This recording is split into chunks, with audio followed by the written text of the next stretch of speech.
I want you to think of the game you've spent the most time in, a game you've been playing for years, one you just can't stop coming back to. Maybe it's not a perfect game or even your favorite game. Maybe it's embarrassing. But I want you to think of that game that you've spent the most time in. All right, got that in your head? Why? Why that game? What does it do that others don't? When you log back in, what do you do when you play it now? Why is it Minecraft?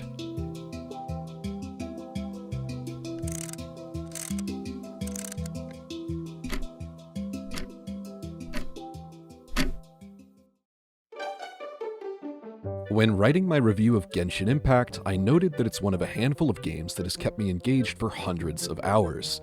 I've talked plenty about what that game did to draw me in, but I also found myself reflecting on other games that have had the same effect on me.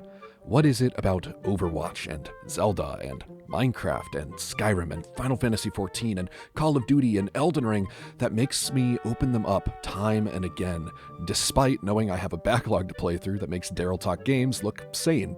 Look, I've been playing games since I was 6, and I've tried hundreds over the last 18 years, but only a select few have had this kind of staying power with me. Why could I play Minecraft forever?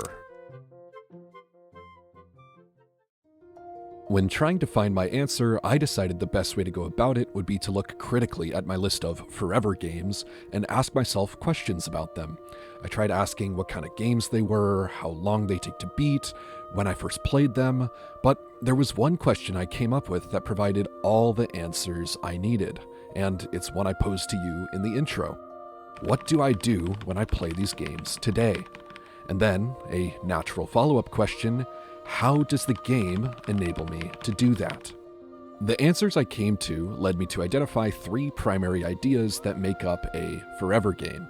Now, not every forever game is going to use all 3 of these ideas, but they all incorporate at least one into the very core of their design. So, without further ado,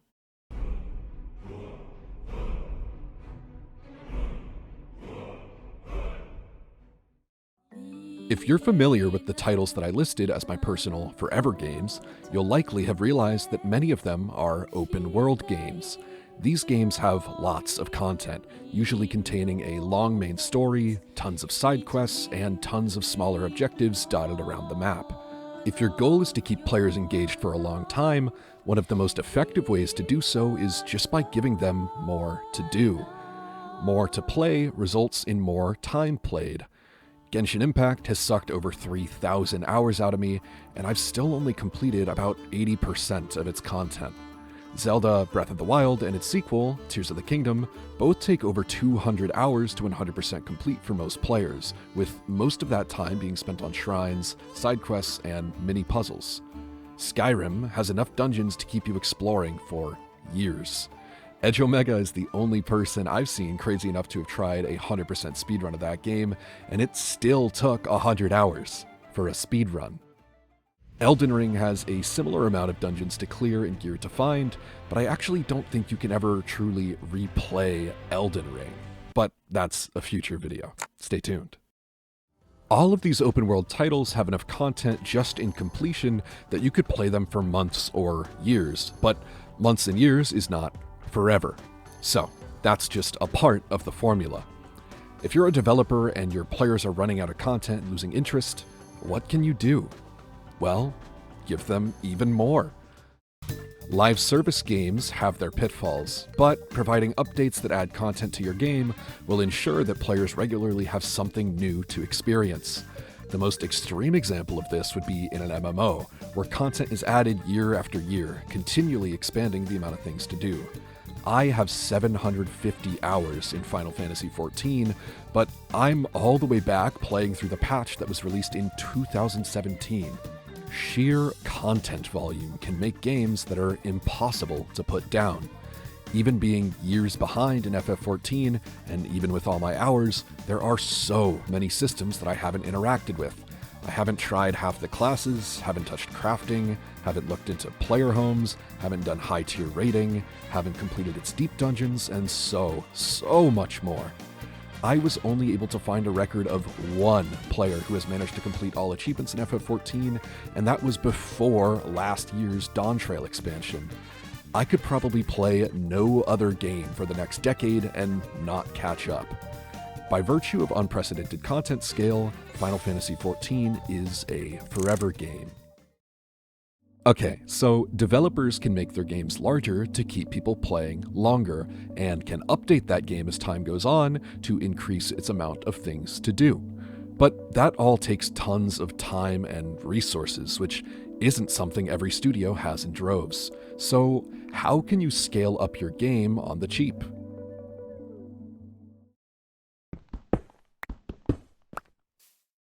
It's Minecraft. We said this. It's Minecraft. Procedurally generated games are different every time you restart them. This can manifest in a few ways. Minecraft and Terraria generate a completely new map with each world you create, ensuring that you will always have a unique experience. You will never generate the same block world twice, and so you can always have a new experience by starting over. Another way that procedural generation is used to add replayability is with roguelikes. These games have a concrete gameplay formula, but with certain aspects changing between every run. In Hades 2, you go through the same zones in order, but each individual room will have randomized enemy groups. Completing a room gives you a random reward and the option to choose the type of reward you want from the next room. You could try to continually make the same choices, but Hades' gameplay systems use randomness to give you a different gameplay experience no matter what. Maybe in one run you fight a mini-boss that doesn't end up spawning in another. Or maybe you get unlucky and have to use the boons that don't align with your usual playstyle. Maybe you like this new playstyle. Procedurally generated games force change on the player in every subsequent playthrough or run, giving them high replayability.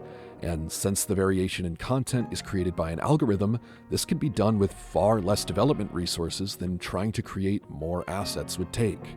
No matter how big your world is, though, it doesn't matter if players don't enjoy playing in it. One of the most surefire ways to keep players engaged is by feeding into player power. You got no part in what I've done. You sound like a window taking credit for the sun. Skyrim has hundreds of hours of dungeons to clear, but the way you interact with those dungeons is primarily through your character's skills. Between your gear, perk points, and playstyle, there are an innumerable amount of ways you could clear any given dungeon. Maybe your build has you run straight in with heavy armor and a two-handed sword, drinking potions you bought when you run low on health. Maybe you do the same, but your character is an alchemist, and you crafted the potions yourself. Maybe combat isn't your forte, so instead of killing the guards, you sneak past them and pick the lock on the treasure chest they're guarding. Maybe this thought exercise is pointless because, let's be honest, you played a stealth archer. The point is, Skyrim has a build system that allows you to level your character to play the way you want them to. So, even if you clear the hundreds of hours of dungeons as a stealth archer, you can restart the game and do it again as a rogue, or a conjuration mage, or a... Damn it, you built another stealth archer. Fuck. Minecraft has a playstyle for everyone. Maybe you like exploring the blocky terrain, or looting dungeons, or tending to a farm. Maybe it's building a house, a city, or a laboratory. Maybe you collect pets, or armor trims, or enchantments. Maybe when you were 14, a server owner put out a ban on AFK fishing farms, and so, in protest, you manually fished for 15 hours straight just to spite him. And maybe it worked. Minecraft is a game about building blocks, both figuratively and literally. The game's figurative building blocks are its many different items, mechanics, and systems that all work together to give your unique Minecraft experience. Games with complex interlocking systems empower players to play their way, using progressive understanding and eventual mastery over these systems to measure their progress. Mastery can be achieved by learning more about a game's systems over time, but can also be achieved by increasing mechanical skill. Speedrunners turn whatever their game of choice is into a forever game by constantly striving for faster times. Runners will spend tens of thousands of hours repeating the same sections, getting incrementally better. Games that encourage speedrunning, like Celeste, really double down on the self-improvement aspect, making them far less fatiguing than other games when trying to speedrun them. You can directly see your skill increasing as your runtime decreases. Another way you'll see mechanical skill used as a draw is in competitive multiplayer titles. Overwatch 2 is a 5v5 hero shooter that I've spent over 1,600 hours on across 2 accounts. Overwatch can't be beaten like Zelda can. As you'll play though, you'll get better, and it's something you'll feel over time. I still remember the first time I subconsciously understood that an enemy Reinhardt was about to use his ultimate and avoided it before he cast it. I remember the day I came to the realization of how to not just get kills, but win games. Even if you're not as conscious of these growth moments as I am, the game has a ranked system that gives you a concrete way to see your skill evolve over time. When I started, I was in Silver and Gold, and now I'm in Diamond and Masters. Overwatch is hard, with fast-moving characters and lots of different size hitboxes, along with many characters having different weapon types. The game's mechanical skill ceiling is so high that it's not even possible to reach on most characters. And that doesn't even consider the skills of game sense, map knowledge, or the fact that you can always learn another character or role. Overwatch has been my main title for the past few years, and I rarely go a week without playing at least a few games. Depending on your preferences, this game could be League of Legends, or Call of Duty, or... not that one. But these titles all have one thing in common. As multiplayer games, they are entirely dependent on their communities.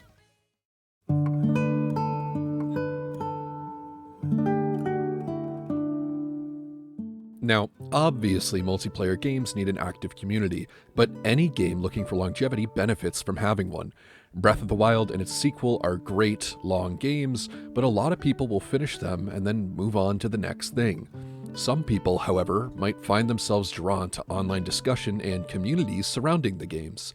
I joined a Breath of the Wild Discord server back in 2017, where we gave the game achievements, extra things to do that would earn you special roles in the server if you submitted proof to the mods. In addition to these faux achievements, I also completed several challenge runs of the game. I played it in Master Mode, then did a no climbing run, a no teleporting run, a no stamina run, a bomb only run. I just kept playing. Community challenges and content can breathe life into a game that would otherwise stop after credits roll. If you're a Pokemon fan, you've likely heard of the Nuzlocke challenge, where your partners only have one life and you're limited on how many you can catch. Over the years, Nuzlocke has seen countless variations with different rule sets and twists. Another thing that Pokemon games offer is an outlet for player creativity. Creating your party of 6 Pokemon is fun and all, but it's even more fun when you share that team online, or try it out against other players. Games with high levels of player freedom and with mechanics that encourage creation will always see long-term engagement and discussion. Think about all the videos you've seen of the best Genshin teams, crazy Korok torture devices, or Minecraft Steam Wait a minute. Right. It's finally time we got to my favorite factor in forever games, mods. Mods give dedicated fans a way to mold their favorite games to fit their vision of perfection. Don't like the durability in Zelda? It's gone. Minecraft has infinite content, but add a few mods to the game, now it's got infinite content. Skyrim's combat can honestly be pretty bland, but toss a few mods in, now Lydia's hot. Wait, no, that's Elden Ring too lonely? Now it's multiplayer. Mods can expand games in ways that developers never dreamed of, or intended for that matter. It doesn't matter how much time or money or staff you have as a studio, you will never be able to produce content at the same rate as your game's own community. Having strong mod support is a surefire way to turn your game into a forever game. And the final, most important thing that keeps people coming back to games? This. Yeah, I mean this YouTube thing. When people see a video that reminds them of one of their favorite games, there's a good chance they boot it up for another go. I know my FF14 sub gets renewed pretty much every other time Wrath Games uploads his progress of his solo-only challenge run. So, with the importance of YouTube in mind, thanks for tuning in. Whether you're watching as a game dev looking for inspiration, or as a player looking for your new obsession, it's Minecraft. Hey again, all you lovely people. Thanks again for watching and liking and subscribing and all that silly YouTube stuff. Really though, I was blown away by the response to my first video, and I had such a good time reading through and responding to as many comments as I could. If you're new here, definitely check out my last video and sub with notifications on so you don't miss my next one. I'd also love to hear about all your personal picks for a forever game, so I encourage you to share your stories down below. See you there, and see you next time.